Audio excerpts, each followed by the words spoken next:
ಅಧ್ಯಾಯ 18.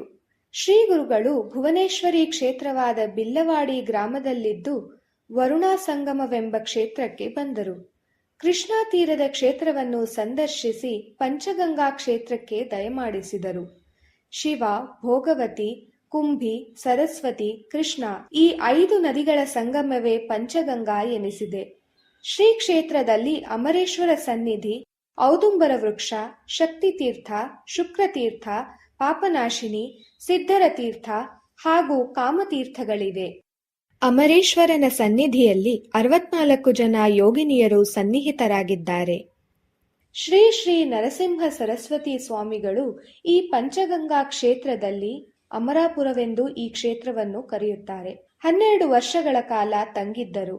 ಆಗ ಒಂದು ದಿನ ಅಮರಾಪುರದ ಕಡುಬಡವನಾದ ಬ್ರಾಹ್ಮಣನೊಬ್ಬನ ಮನೆಗೆ ಭಿಕ್ಷೆಗಾಗಿ ಹೋದರು.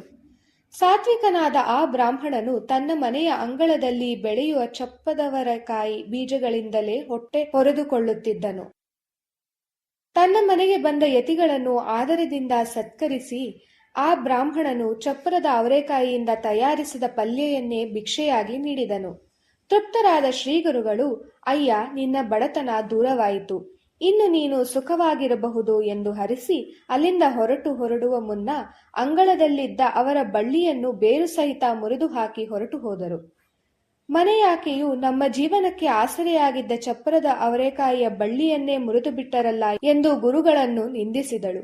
ಆದರೆ ಬ್ರಾಹ್ಮಣನು ಆಕೆಯನ್ನು ಸಮಾಧಾನಪಡಿಸಿ ನೆಲದಲ್ಲಿ ಉಳಿದಿದ್ದ ಆ ಬಳ್ಳಿಯ ಬೇರನ್ನು ಕೀಳಲು ಯತ್ನಿಸಿದನು. ಗುದ್ದಲಿಯಿಂದ ನೆಲವನ್ನು ಅಗೆದಾಗ ಖಲ್ಖಲ್ಲೆಂದು ಶಬ್ದವಾಯಿತು. ಬಳ್ಳಿಯ ಬೇರನ್ನು ಅಗೆದು ತೆಗೆದಾಗ ಹೊನ್ನ ತುಂಬಿದ ತಾಮ್ರದ ಕೊಡ ಅವನಿಗೆ ಸಿಕ್ಕಿತು. ಗುರುಕಾರುಣ್ಯವನ್ನು ಅರಿಯದೆ ಅನ್ಯಾಯವಾಗಿ ಅವರನ್ನು ನಿಂದಿಸದಕ್ಕಾಗಿ ಬ್ರಾಹ್ಮಣನ ಪತ್ನಿಯು ದುಃಖಿಸಿದಳು. ಅಲ್ಪಭಿಕ್ಷೆ ಸ್ವೀಕರಿಸಿ ಅಪಾರ ಸೌಭಾಗ್ಯವನ್ನು ಕರುಣಿಸಿದ ಗುರುಗಳನ್ನು ಕಂಡು ಕ್ಷಮೆಯಾಚನೆ ಮಾಡಿದರು.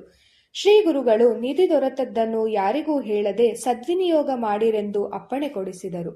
ಮನೆಗೆ ಹಿಂತಿರುಗಿದ ದಂಪತಿಗಳು ಗುರುಕಾರುಣ್ಯವನ್ನು ಎಂದೂ ಮರೆಯಲಿಲ್ಲ ಎಂಬಲ್ಲಿಗೆ ಶ್ರೀ ಗುರುಚರಿತ್ರೆಯ 18ನೇ ಅಧ್ಯಾಯವು ಸಂಪೂರ್ಣವಾಯಿತು.